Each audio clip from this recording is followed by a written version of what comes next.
और बुलेटिन की शुरुआत इस वक्त की एक बड़ी खबर के साथ हम कर रहे हैं और ये बड़ी खबर जुड़ी हुई है याकूब मेमन से। जी हां, 1993 बम धमाकों का दोषी याकूब मेमन, जिसकी फांसी पर AIMIM चीफ असदुद्दीन ओवैसी ने सवाल उठा दिया है।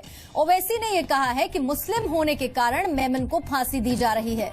ओवैसी ने कहा कि राजीव गांधी, बेअंत सिंह की हत्या के दोषियों को राजनीतिक दबाव की वजह से फांसी नहीं दी जा रही है। तमिलनाडु और पंजाब में दोषियों को बचाया जा रहा है, लेकिन याकूब मेमन को धर्म के आधार पर फांसी दी जा रही है। और ये याकूब मेमन को लेकर ओवैसी का विवादित बयान सामने आया है। सरकार को लेकर कहा है याकूब मेमन ने कि सरकार धर्म के आधार पर ये फांसी दे रही है। मुस्लिम होने के कारण याकूब को फांसी दी जा रही है। ये क्या बात है? Balwant Singh Rajoana sitting chief minister को मार दिया। पंजाब की असेंबली में रेजोल्यूशन पास हुआ, तमिलनाडु की असेंबली में रेजोल्यूशन पास हुआ। अरे जब फांसी देना है तो सबको दो, मजहब के नाम पर तफरका मत पैदा करो। दहशतगर्द अगर है तो यह भी दहशतगर्द है, मजहब का टारगेट नहीं तुम नहीं कर सकते। बलवंत सिंह रजौना को फांसी देना पड़ेगा। तो यही है ओवैसी की आतंकी बोली, जिसके बारे में हम आपको जानकारी दे रहे हैं। असदुद्दीन ओवैसी ने याकूब पर जो बड़ा बयान दिया, याकूब पर धर्म के आधार पर फांसी देने का आरोप लगाया है। आपको ये बता देते हैं कि याकूब मेमन का गुनाह क्या है। 1993 में मुंबई सीरियल बम धमाके में शामिल है याकूब मेमन। दाऊद इब्राहिम के साथ धमाके का मुख्य साजिशकर्ता याकूब मेमन बताया जाता है।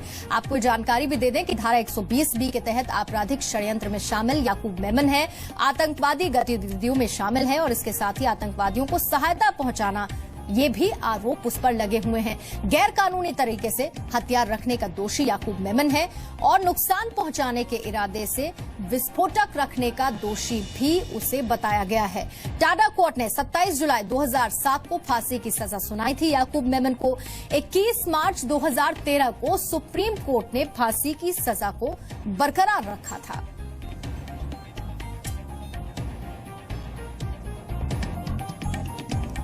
तो ये जो सवाल उठाया है ओवैसी की तरफ से याकूब मेमन की फांसी को लेकर कि धर्म के आधार पर फांसी दी जा रही है याकूब मेमन को, ओवैसी से अब हम ये कहेंगे कि वो अब ये जवाब भी इसका सुन लीजिए।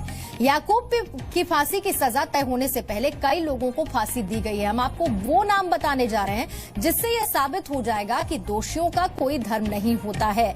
2013 संसद पर हमले के दोषी अफजल गुरु को फांसी दी गई, तो वहीं 2012 में मुंबई हमलों का दोषी अजमल कसाब, उसे भी फांसी दी गई। 2004 में आपको याद होगा रेप और हत्या का दोषी धनंजय, उसे भी फांसी की सजा सुनाई गई थी, जिससे समझना बहुत मुश्किल नहीं है कि फांसी की सजा अगर किसी को दी जा रही है तो वो धर्म के आधार पर नहीं है बल्कि उसके जुर्म के आधार पर है।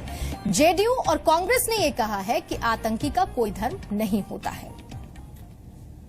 जो भी अभियुक्त हैं, जो भी अपराधी हैं, जिनको भी सुप्रीम कोर्ट से मृत्युदंड मिल चुका है, राष्ट्रपति ने जिनकी याचिकाएं खत्म कर दी हैं, उन सभी को बगैर भेदभाव के फांसी होनी चाहिए। मैं इस राय का।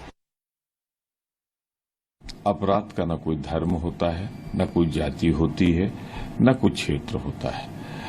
अपराधी अगर कोई है तो उसे जाति, धर्म और क्षेत्र से नहीं जोड़ा जाना चाहिए, बल्कि उसे जोड़ा जाना चाहिए उसका गलती क्या है, उसने गुनाह कौन सा किया है। किसी ने अगर देश के खिलाफ साजिश रची है, देश के खिलाफ अपराध किया है और न्यायालय इस निर्णय पर पहुंचता है कि ये अपराधी है, तो फिर उसकी कोई जात नहीं होनी चाहिए, वो सिर्फ अपराधी होना चाहिए। चलिए आपको एक बार हम फिर से सुनवाते हैं कि ओवैसी की तरफ से क्या बयान आया है याकूब मेमन की फांसी को लेकर। मगर यह क्या बात है? Balwant Singh Rajoana sitting chief minister को मार दिया। पंजाब की असेंबली में रेजोल्यूशन पास हुआ, तमिलनाडु की असेंबली में रेजोल्यूशन पास हुआ। अरे जब फांसी देना है तो सबको दो, मजहब के नाम पर तफरका मत पैदा करो। दहशतगर्द अगर है तो यह भी दहशतगर्द है, मजहब का टारगेट नहीं तुम नहीं कर सकते। बलवंत सिंह रजौना को फांसी देना पड़ेगा। और इसे आप ओवैसी की आतंकी बोली नहीं कहेंगे तो क्या कुछ कहेंगे। एनसीपी नेता माजिद मेमन ने ओवैसी के बयान पर यह कहा है कि याकूब पर फैसला सुप्रीम कोर्ट पर छोड़ देना चाहिए।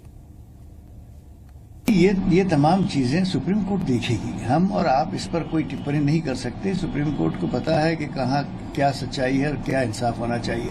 और मुझे लगता है कि ऐसे मामले जिससे कोई धार्मिक भावनाएं उभर जाए या कोई राजनीतिक चीजें उभर जाए, leave it alone to the highest court of the land. और मुझे विश्वास है कि सुप्रीम कोर्ट इंसाफ करेगा।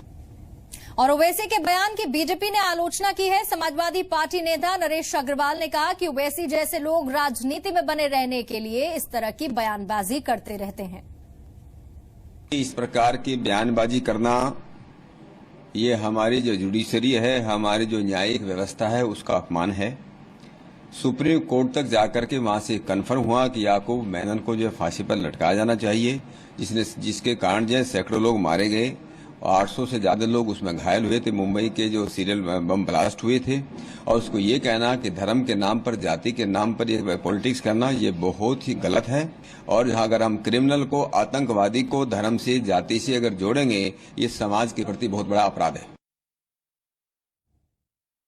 कुछ लोग बयान सिर्फ तुम्हारे देते हैं कि अपनी पॉपुलरिटी लेना। हम इन लोगों के बयानों को बहुत महत्व नहीं देते।